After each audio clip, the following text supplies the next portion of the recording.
This is an express train, and the next stop is TMG.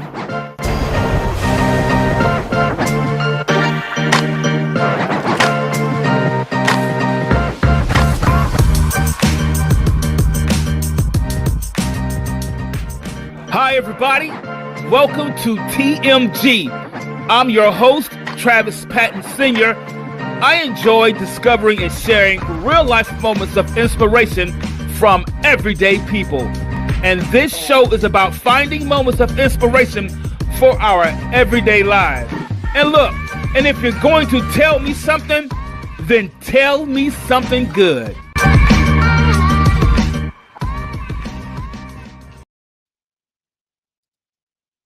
Hello, everybody, and welcome to a brand new episode of TMG. That's Tell Me Something Good. I'm your host, Travis Patton Sr.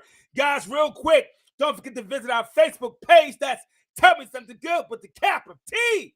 Guys, I'm so glad that you decided to join in today. It's 4 p.m. Central Standard Time right here, guys, and I'm so glad you decided to join the show. But before we get started, I got to give this shout out, as I always do, to my best supporter and my biggest fan, Nicole, my lovely wife. Girl, that's your shout out for the day. I know you're watching. I know you're listening. Guys, listen, in a very short time, the show has taken off and it's being heard in countries all around the world, like the Czech Republic, Bangladesh, Lithuania, Nepal, just to name a few. Now, if you've been tuning in each week and you've been listening to the show, let me take the time to tell you thank you for tuning in. Thank you for what you're doing and for your support. Well, maybe this is your first time tuning in, your first time listening. Let me take the time to tell you thank you so much. I appreciate you for joining the show today. I know you're going to hear something that is going to encourage you. Guys, today's show, today's topic, if you did not catch it, today's topic, guys, is take a deep breath and breathe. Yeah, take a deep breath and breathe. I know with everything that has been going on, sometimes we may have to pause and take a deep breath and breathe. But today, guys, we got something really good to talk about. And I want to dive right in and get started. And the way I'm going to do that is I'm going to ask a question. I'm going to start everything off by asking a question. So here's my question. Do you remember the days when you were too young to do a lot of things for yourself and someone had to do them for you? Yeah. Do you remember the days when you were kind of too young and someone had to do the things that you wanted or needed to do for you, right? Maybe mama or grandma would cook a delicious meal for you, or maybe you had someone to prepare your clothes or get your clothes ready the night before school. And your only responsibility was to go to school, come home and do your chores, and be a good child. Anybody other than myself remember the days where everybody did things for you, where somebody cooked your meals for you, they prepared your meals for you, they got your clothes ready for school the next day? Is there anybody other than myself that remembers the days when someone did everything for us? And I can't remember, and listen, and I don't know whatever made me say something as foolish as I can't wait to grow up. When I think about that and I think back saying on that, that had to be one of the craziest things I ever said. I just can't wait until I grow up. I mean, when we had everybody doing something for us, we had it made. Am I right? They were doing everything. And I don't know what made me make the foolish statement of, I can't wait until I grow up. there was something that was nothing as nice as someone doing things for us. Can you just agree to me with that? That it was pretty nice to have someone doing those things for you. You didn't have to wake up with the responsibility of finding the food or cooking the food. Only thing you had to do was eat the food. Maybe you had to prepare a little meal for you or some brothers and sisters, but do you remember mostly someone else purchased the food and put the food in the refrigerator? And I know a lot of us kids may think that food magically pops in the refrigerator. But I'm here to tell you, food does not magically appear in the refrigerator. The power does not magically turn on. Gas does not magically come into the car. Someone has to do it. But there was nothing as nice as someone doing things for us. Until that statement about "I can't wait until I grow up" came true. Right? You know what I mean? Until that statement came true, we were living a life. We were living our best lives until that statement came true. Then I understood what they meant by "it's hard" and "it's tough." I couldn't quite understand when someone else was making my bed, when someone else was washing my sheets and washing my clothes. I couldn't quite understand what they meant by "it's hard." I couldn't quite understand what they meant by "it's tough." But when I had to make my own bed, when I had to wash my own clothes, when I had to wash my own socks, I then began to understand what they meant by, yeah, this is tough. This is hard work.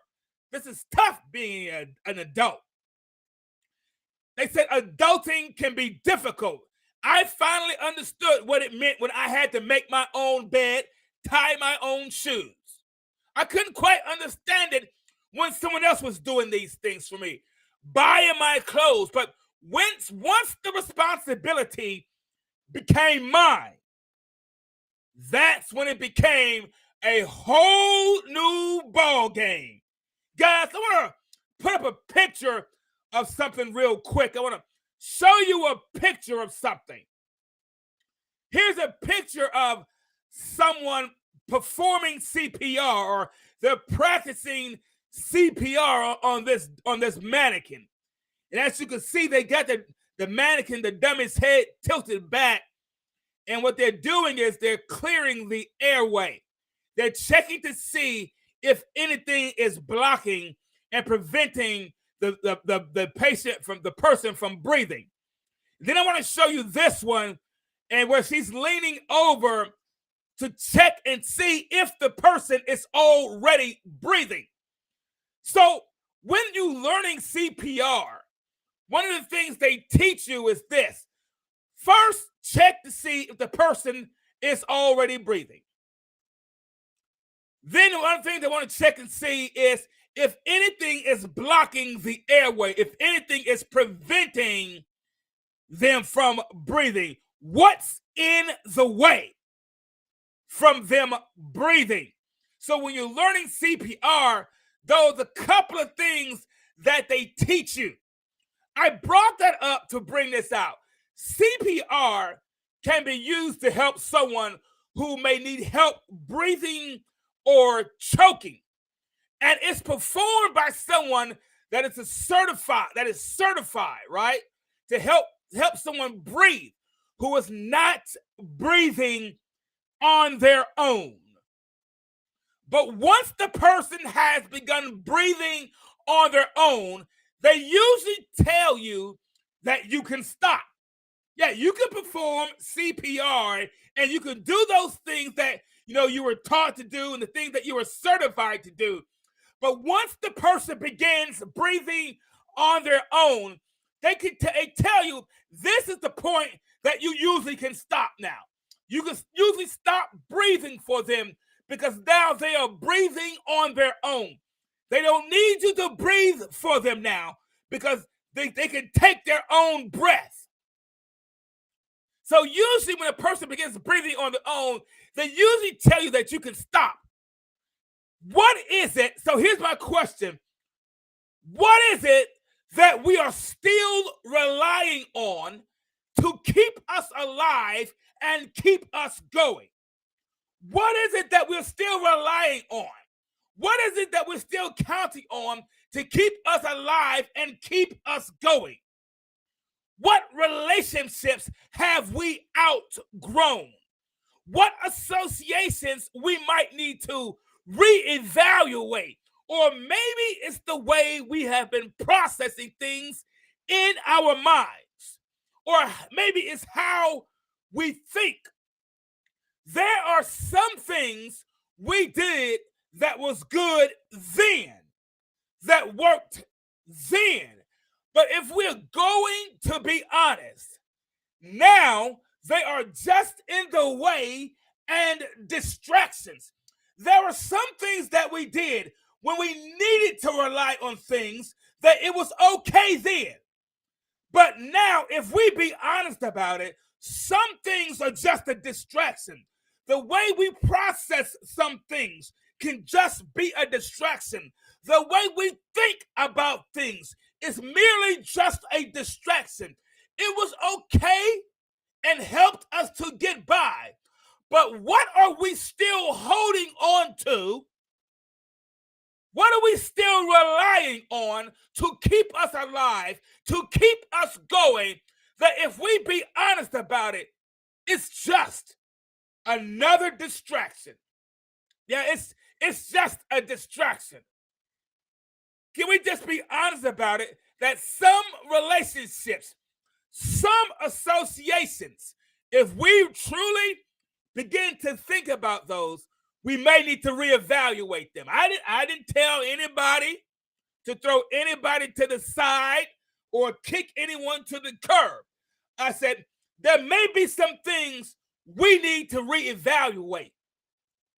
Just like in this picture, before we need to breathe into something, we need to check and see if it's already breathing on its own.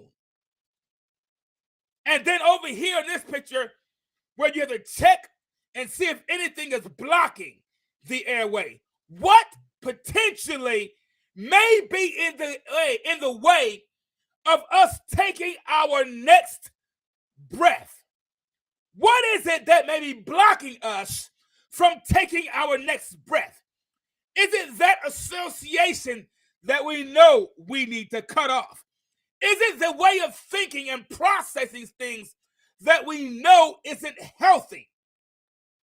What is it that we are still relying on to pump our chest, to pump us, to keep us going when it's time to get over and move on? Just like in CPR, what is it? What is it? What relationships have we outgrown? Let me ask you guys a question real quick. It's the same way, or better, let me put it this way. It's the same way as we see in the movies and the TV shows of those people performing CPR, right? It's the same way as we see in the movies and TV shows when someone is giving another person CPR and they began breathing on their own, and the person performing the CPR bends down and to give them another breath. And the person they were working on kind of waves them away and sits up and say, I'm breathing on my own now. I don't need you to breathe for me. So it's kind of like in those movies and TV shows where the person they were performing CPR on kind of starts breathing on their own, and they begin to wave that person out the way and begin to tell them, move. Because at a certain point, some help we provide is not really help. Sometimes it can become a distraction. Sometimes the breath that we are trying to breathe into someone is more of a distraction than it is a help. I don't need you breathing for me when I can breathe on my own.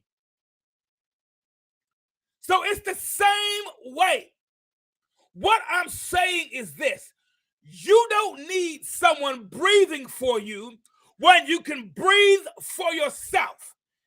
How many can agree that it's time to sit up on your own? We've had them breathing for us long enough. We had them breathing for us far too long.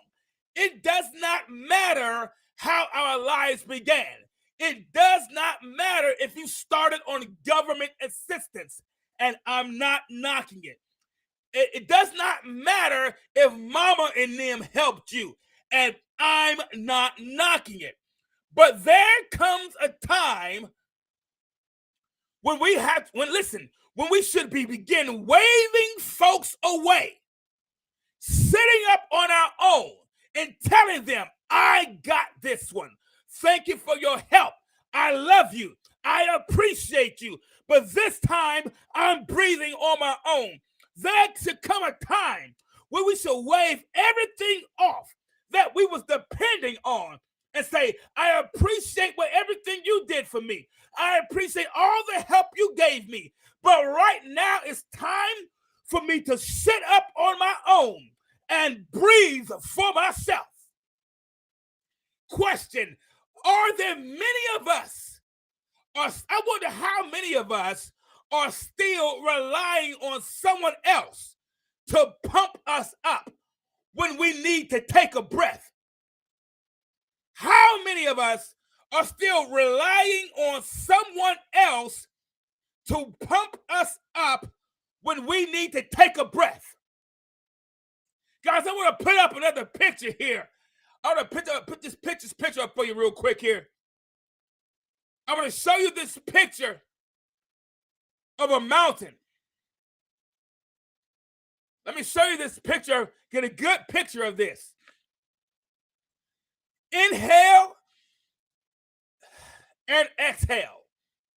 Those are two things that we can't live without. Yeah, you can live without a brand new car. You can live without a brand new pair of shoes. But you cannot live without inhaling and exhaling. Those are two things we cannot live without. You can live without a new hairstyle. You can live without a new suit, a new dress, a new look. But we cannot live without inhaling and exhaling. I want to put up the picture of the mountain one more time. Inhale and exhale. Two things we can't live without. And two things we must do to see another day. Yeah, those are two things that we guaranteed must do to see another day. And the reason I put the picture of the mountain up is this.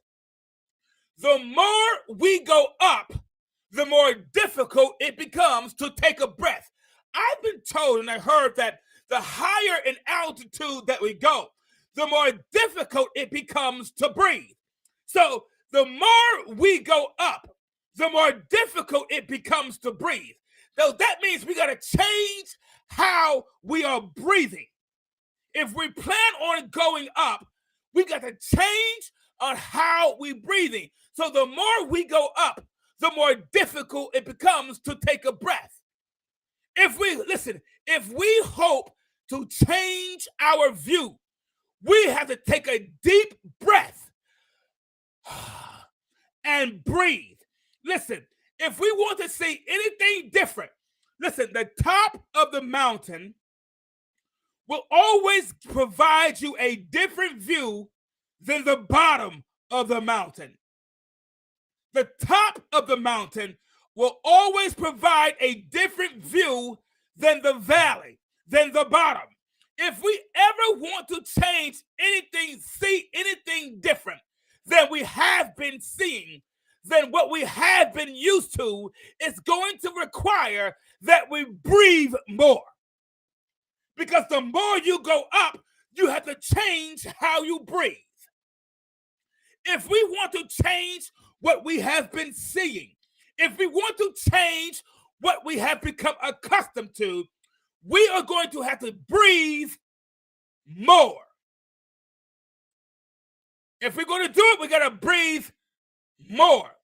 It is going to require that we understand how to breathe in higher altitudes, because the same way we breathe at the foot of the mountain is not the same way you breathe going up the mountain. It will require us to change how we breathe. What I'm saying is this: what we were doing when we started our project, when we started our goal, it's going to take more of that to continue. You may have started doing it one day a week, but if you want to see something different, you're going to have to change it to probably 3 days a week. It's going to require something a little different. It's going to require something more. If we want to change what we see, if we want to change what we've been used to, we're going to have to adjust how we breathe. Guys, let me ask you a question. And I know many of you already have an answer, but let me ask you this question. I'm going to put this picture up while I ask this question. Have you ever seen someone run track? Like these people here running track. Have you ever seen someone run track before? They're running around in a circle. And I don't mean those nice, quite cute pictures, those dramatic pictures that Hollywood show us. I mean the real ones, like this one right here. I mean the real pictures. They look wild. Look at the face of this person. Her face looks wild. Her head is all up in the air. Her eyes are closed. She's grimacing. She's squinting. Everything. I'm talking about real track. When you got to run track for real, it's not pretty. It's not cute. You don't look flamboyant doing it. You're going to look ugly doing it. You're going to make an ugly face trying to run around that track. Have you ever seen anybody run track before? They're not pretty while they're doing it. They may be pretty before they start. But while you're running, you get an ugly face when you start running track. It's because your breathing has got to change. Your breathing must change. So have you ever seen anybody run track before? Yeah, it's kind of like running track. Again, it's not like the Hollywood pictures that we see. It's like running. It's just like running track, guys. One thing they teach you when running track. One thing they teach you when running track is how to breathe. And I get it. Breathing comes naturally, right? Breathing is a natural thing. I get it. Some things we do naturally. For example, you can fix hair just naturally. You can repair cars just naturally. You can write and communicate just naturally. And the question would come up, and why we might wonder, why would we need someone to teach us things that we can do naturally? But if we're not taught how to breathe, we will quit in the middle of a climb. We will stop in the middle of going up. Listen, they don't teach people that run how to breathe because they can't do it on their own. They teach them how to breathe so they can finish. So they can finish what they started. So when the pain hits them in the side, whether they understand it or not, they adjust their breathing and keep running. Is it possible that the pressure we've been feeling, is it an indication that we need to adjust our breathing and keep running? Let me ask this question. Is there anyone that's listening? Listen, anyone that's listening that have made up their mind that you can feel it in your side, but you're going to adjust your breathing and just keep running. You may not understand everything. You may not fully get what's going on. You may have more questions at this point than answers. But you've made up your mind that you're going to adjust your breathing and just keep running. Is there anyone, listen, and whether you understand what's happening right now in your life or not, or whether it makes any sense to you or not, adjust your breathing and keep running. Listen, and here's what I've learned, because no matter how many people stand and cheer or walk away, some things you have to do for yourself. Even if everyone supports you or no one stands with you, what we have to understand is this: the people standing and cheering, or the people who are no longer watching, are not running the race that you are. Yeah, let me say that again. The people that are standing and cheering, or those who decided to walk away, are not running the race that you are. In other words, they don't know what it takes for you to keep going. They will never understand fully how hard it was for you to take the last breath you just took. They will never fully understand the pain that all of a sudden came in your side, or how many times you wanted to quit, or throw your hands up, or leave the job, or call it quits on the idea, or throw the whole project away, or tell them how you really felt, or send that email, or send that text message, or send that DM. They don't know how close you came to telling your boss how you really felt. But instead, you adjusted your breathing and kept running, because there are some things you have to do all by yourself. Yeah, there's some things that you just got to do all by yourself. I know we grew up with mom and them helping us, folks helping us, folks cheering us, everybody patting us on the back, one person patting us on the back. But there are some things that you have to do for yourself. You're the only one running your race. You're the only one getting the crap. You're the only one preparing for your day. Some things you got to prepare for yourself. Some things you got to do for yourself. They can't run your race for you. Guys, I want to put up a picture and show you something. Not sure if you've ever seen this before, but I want to put up a picture and show you something. Have you ever seen this before? This image before? You ever seen this before?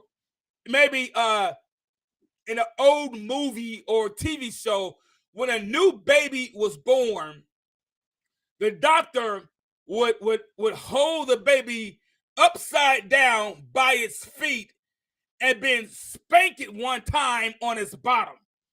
Have you ever seen this image before? And I know, I get it. You're new to this stuff, so that's old stuff. I get it. One of the reasons doctors did this practice of spanking babies after they were born was to help clear out any remaining amniotic fluid they may have had still in their lungs, and also to stimulate them to begin breathing on their own. I understand. Listen, I get it. I understand that this is not widely practiced any longer. I mean, if doctors tried this right now, you talk about lawsuits. You talk about being canceled. If doctors tried this, you talk about being in trouble. I get it. This is not a practice that is done anymore. And you may say, well, it's kind of barbaric, rough handling a brand new baby. I wish you would. You got some nerve. I get it. It's not done widely anymore. I get that, right? The idea behind this was to stimulate the child's brain. It was to stimulate the child's thinking. It was to stimulate the child's brain. Because for all this time, the child has been relying on the mama to do all the thinking. All this time, the child has been relying on the mama to do everything. So the idea behind this was to stimulate the child's brain to understand that your next breath must come from you. It stimulates the baby's mind to understand you can't depend on mama for your next breath. It lets the baby's brain know that something dramatic has changed, that something different has taken place. I said that to say this. Maybe the shift of things that are happening with us is stimulating our minds to inform us our next breath must be our own. And what we want to depend on and rely on is no longer available. This is one of the things that COVID has shown all of us. What we believed we could rely on, what we believed we could count on, will not be there forever. And there will come a time things might be shaken up. And like that baby, and just like that baby, our world will feel like things are turned upside down. But the next breath we take, we have to take it on our own. If it makes you cry, take it. If you're uncertain about it, take it. Even when you feel fear, take it. Because it's the breath that you don't take that will harm you the most. It's the things that we are afraid to try that we won't ever succeed at. It's the ideas that we don't research that we won't ever come up with the answer to. It's the help that we don't seek that will leave us the same way we are. It's the questions that we don't ask that we don't discover the answers to. So we got to breathe, liked or unliked. Listen, none of us were born with a blank check for support from others. What I mean by that is this: we were never guaranteed full support from everyone. So what we have to begin doing is stop expecting others to keep promises to us that we should be keeping to ourselves. Let me say that again.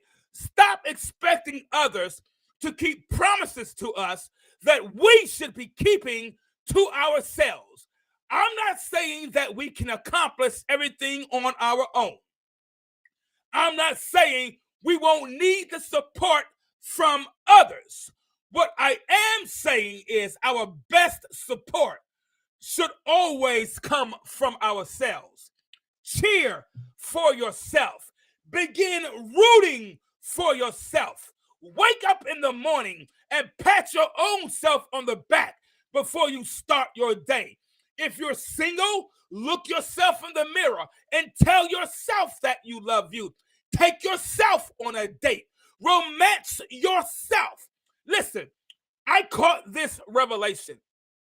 One of the best ways to increase your value among others is to already have a strong sense of who you are when they meet you. So if they ever decide to go flaky, if they ever act a little crazy on you, if they ever decide to no longer support you or walk away from you, it might hurt, but you still know who you are. Some tears might have to fall, but you still know who you are. Adjust yourself and breathe. The reason we were created the way we were is because we have been designed to evolve, to change, so that we can get to, so we can get to that point in our lives. We can take a deep breath and just breathe on our own. We don't need anyone else to pump us up. We might need a little help getting started, but the rest of our journey is up to us. Where we go from here largely depends on if we are ready to breathe on our own. That's not to say you don't ask for help when you need it, but it is to say this: no matter how much help we get, the next breath we take is ours to make. And just breathe. Guys, it's that time, and as always, it's been a real blast. Don't forget to visit our Facebook page. That's Tell Me Something Good with the capital T. And don't forget you can tune in on your favorite streaming platforms like Apple Podcasts, Spotify, Google Podcasts, Pandora, and so many more. So glad you decided to join me today, guys. I gotta get out of here. And as always, in parting, if you're going to tell me something, then tell me something good. I'm out of here.